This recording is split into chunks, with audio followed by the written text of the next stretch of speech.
Update करने के बाद आपको ऑनलाइन ट्रांसफर संतोष के 5 मेनू उपलब्ध होंगे।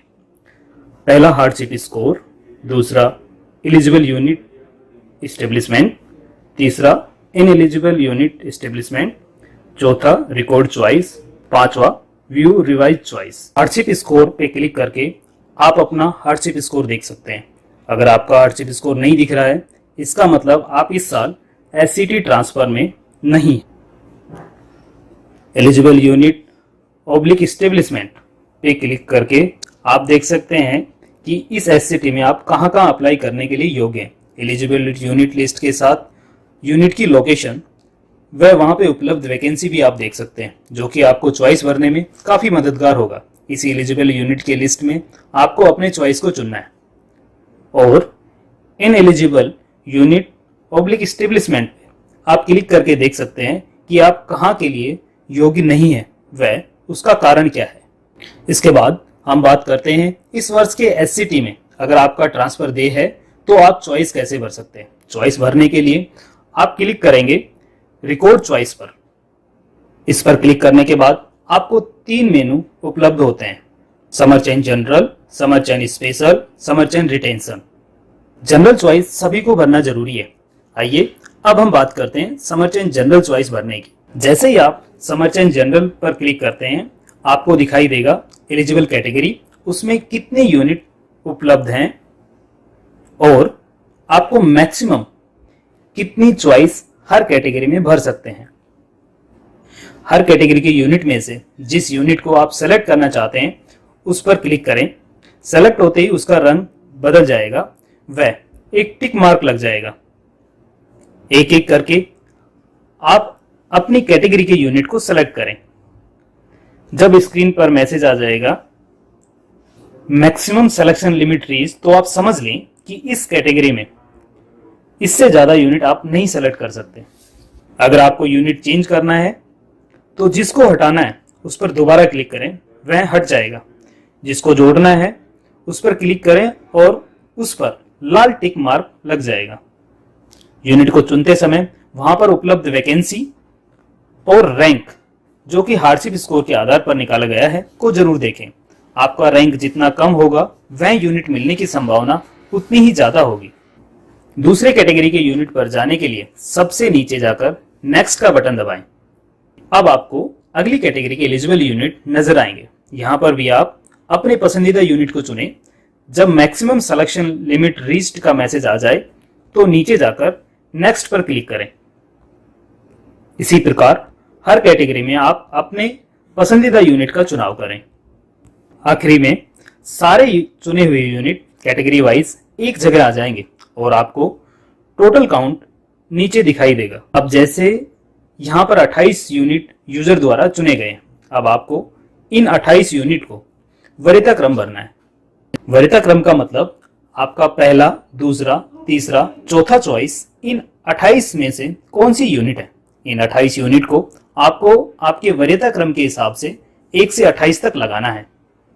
अगर किसी वरीयता क्रम को आप दोबारा भरने की कोशिश करेंगे तो आपके पास ऑलरेडी प्रेफरेंस यूज्ड का मैसेज आएगा, यानी कि उस वरीयता क्रम पर आपने किसी और यूनिट को पहले ही रख दिया है।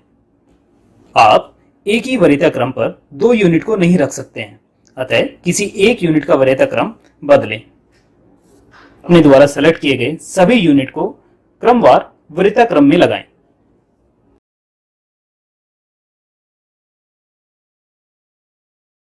उसके बाद सबमिट को क्लिक करें, जिससे कि आपकी चॉइस संतोष एप्लीकेशन में सबमिट हो जाएंगी।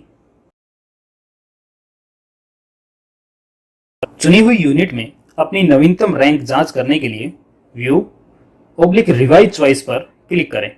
संतोष एप्लीकेशन ट्रांसफर प्रोसेस करते समय आपके द्वारा वरीयता क्रम में पहले से आखिरी यूनिट को क्रमवार आपके हार्डशिप स्कोर, वहां पर उपलब्ध वैकेंसी और आपकी एलिजिबिलिटी को देखते हुए यूनिट आपको अलॉट की जाएगी।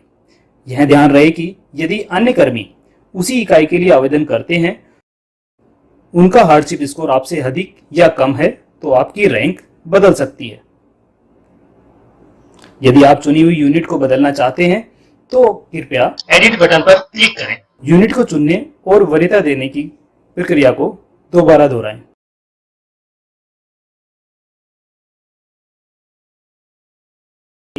अब हम बात करते हैं समर चेन स्पेशल चॉइस को भरने की। समर चेन स्पेशल चॉइस को भरने से पहले आपको समर चेन जनरल चॉइस को भरना अनिवार्य है। समर चेन जनरल चॉइस भरने के उपरांत जैसे ही आप समर चेन स्पेशल श्रेणी का चयन करेंगे, आपको एक नोट दिखाई देगा कि आप समर चेन स्पेशल या समर चेन एक्सटेंशन में से किसी एक ही श्रेणी का चयन कर सकते हैं। समर चेन स्पेशल चॉइस में आप बढ़ेंगे तो आपको एक्सेप्शन टाइप प्रदर्शित हो जाएंगे। इनमें से आप सही एक्सेप्शन का चयन करें। चयन के उपरांत आपको एक उप श्रेणी प्रदर्शित होगी। पुनः उप श्रेणी का चयन करें।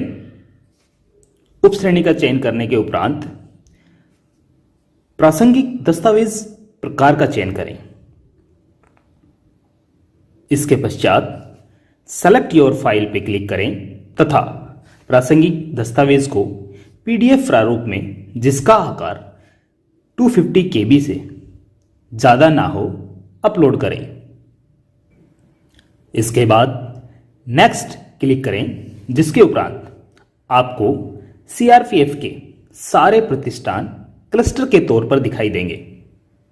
सभी क्लस्टर में आप किसी भी एक क्लस्टर के प्रतिष्ठानों में से 2 एवं सारे प्रतिष्ठानों में से 10 प्रतिष्ठान का चयन कर सकते हैं। जैसे ही आप प्रतिष्ठानों को चुनेंगे, उनके सामने रेड टिक लग जाएगा। कुल 10 प्रतिष्ठान का चयन करने के उपरांत सबमिट बटन पर क्लिक करें, जिसके उपरांत आपकी विशेष चॉइस सबमिट हो जाएगी।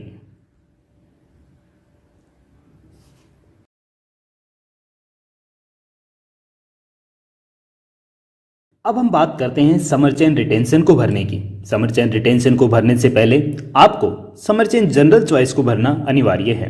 समर चेन जनरल चॉइस को भरने के उपरांत जैसे ही आप समर चेन रिटेंशन श्रेणी का चयन करेंगे, आपको एक नोट दिखाई देगा कि आप समर चेन स्पेशल या समर चेन रिटेंशन में से किसी एक ही श्रेणी का चयन कर सकते हैं।